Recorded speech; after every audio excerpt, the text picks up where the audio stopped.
The Reconciliation by H.G. Wells. Temple had scarcely been with Findlay 5 minutes before he felt his old resentments and the memory of that unforgettable wrong growing vivid again.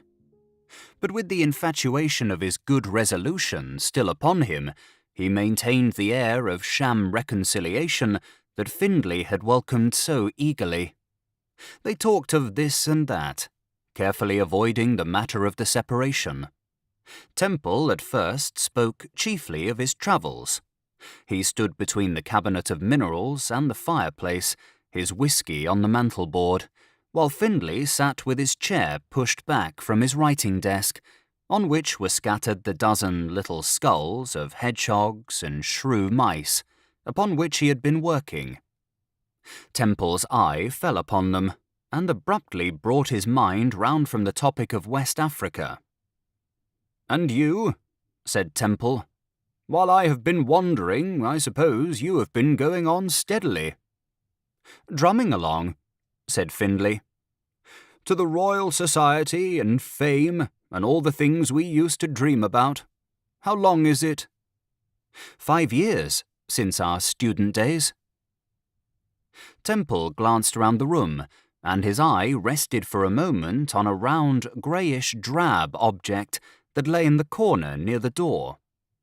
"The same fat books and folios, only more of them.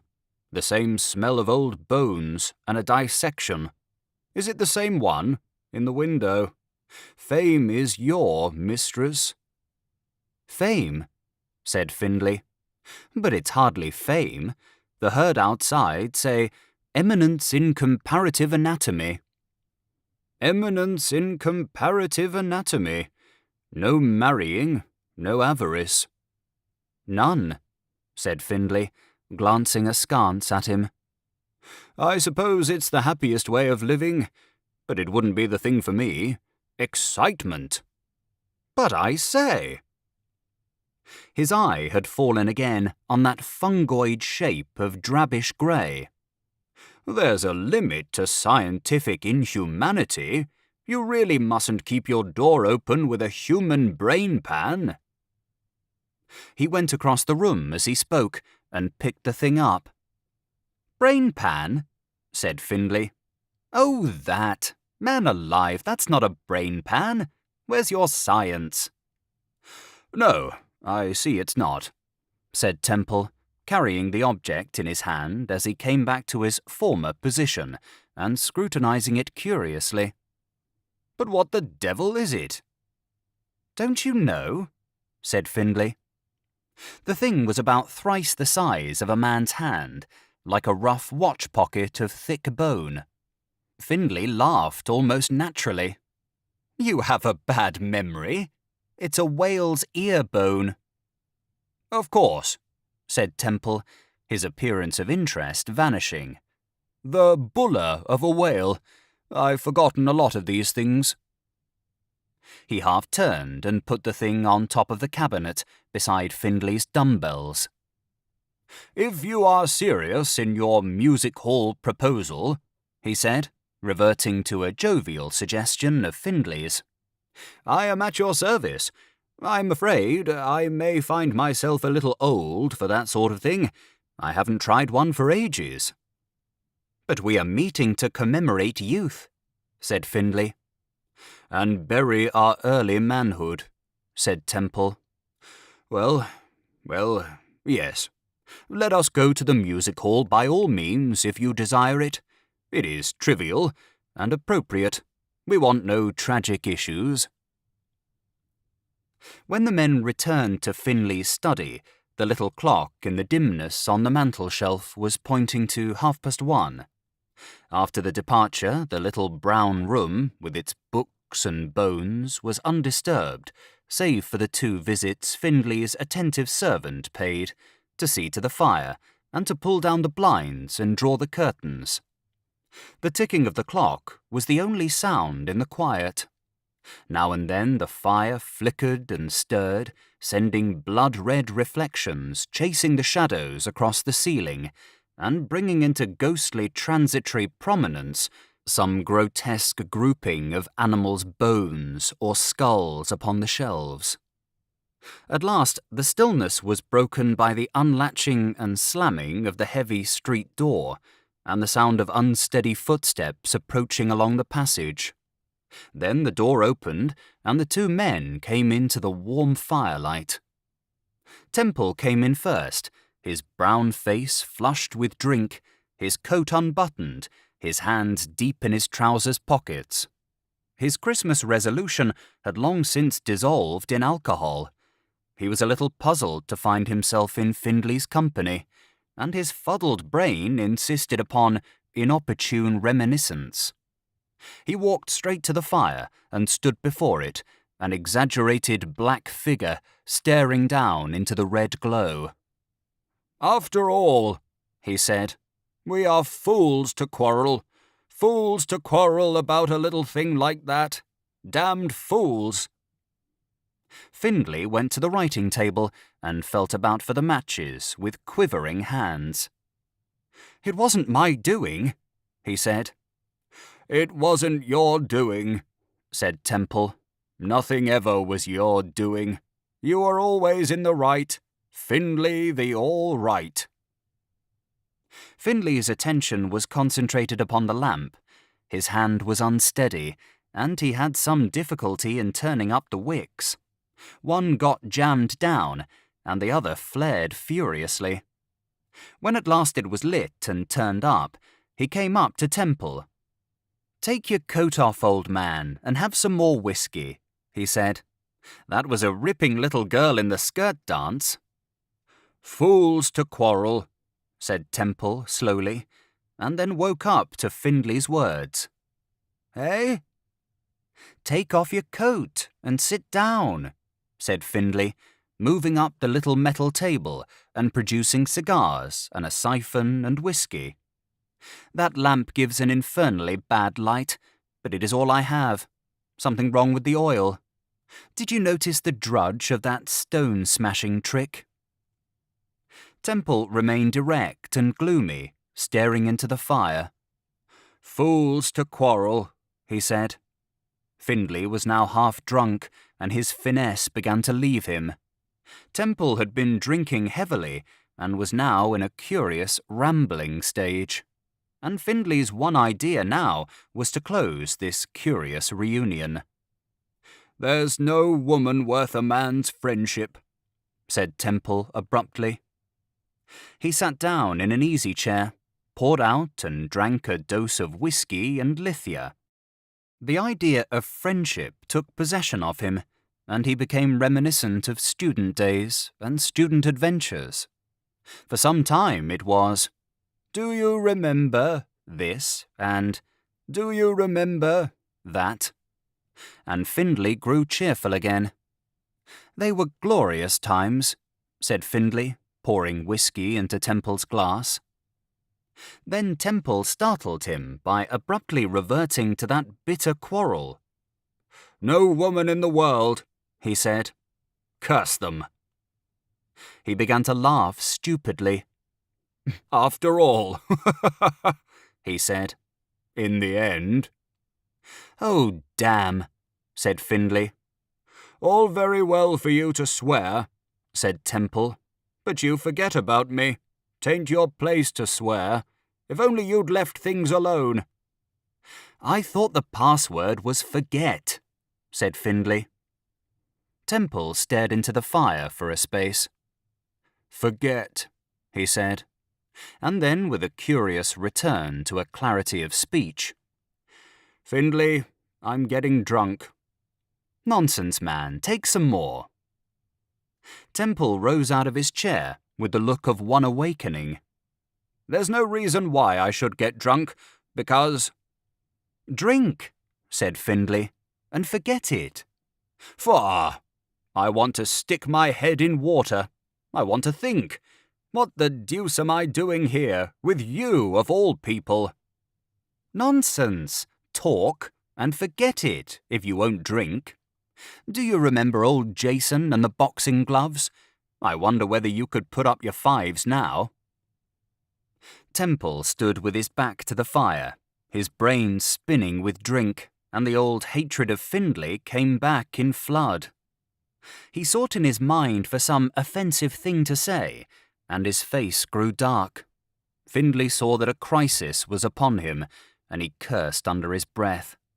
His air of conviviality, his pose of hearty comforter, grew more and more difficult. But what else was there to do?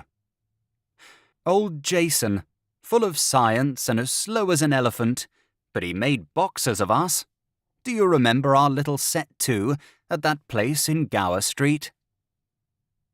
To show his innocent liveliness, his freedom from preoccupation, Findlay pushed his chair aside and stepped out into the middle of the room.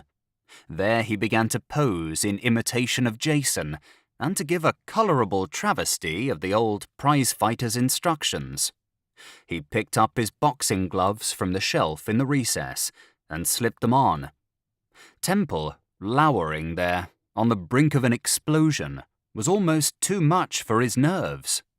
He felt his display of high spirits was a mistake, but he must go through with it now. "Don't stand glooming there, man. You're in just that state when the world looks black as ink. Drink yourself merry again. There's no woman in the world worth a man's friendship, that's agreed upon. Come and have a bout with these gloves of mine. 4-ounce gloves. There's nothing sets the blood and spirit stirring like that." "All right," said Temple, quite mechanically. And then, waking up to what he was doing, "Where are the other gloves?" "Over there in the corner, on the top of the mineral cabinet. By Jove, Temple, this is like old times." Temple, quivering strangely, went to the corner.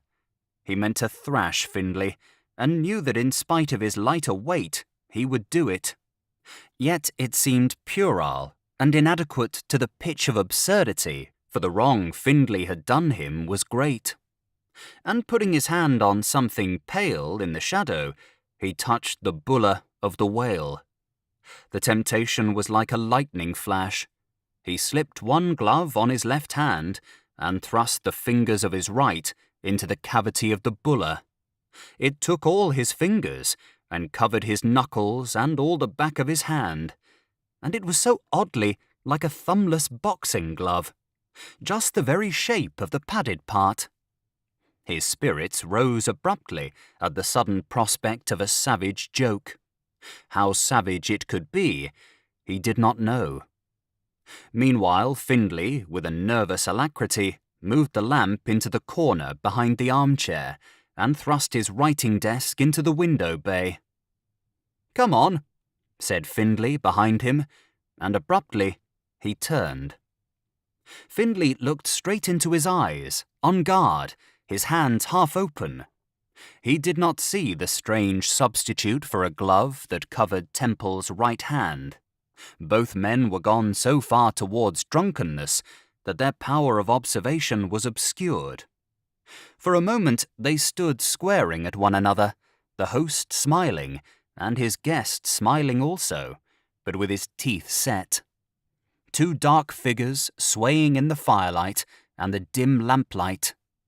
Then Findlay struck at his opponent's face with his left hand. As he did so, Temple ducked slightly to the left and struck savagely over Findlay's shoulder at his temple with the bone-covered fist. The blow was given with such tremendous force that it sent Findlay reeling sideways, half stunned and overcome with astonishment. The thing struck his ear, and the side of his face went white at the blow.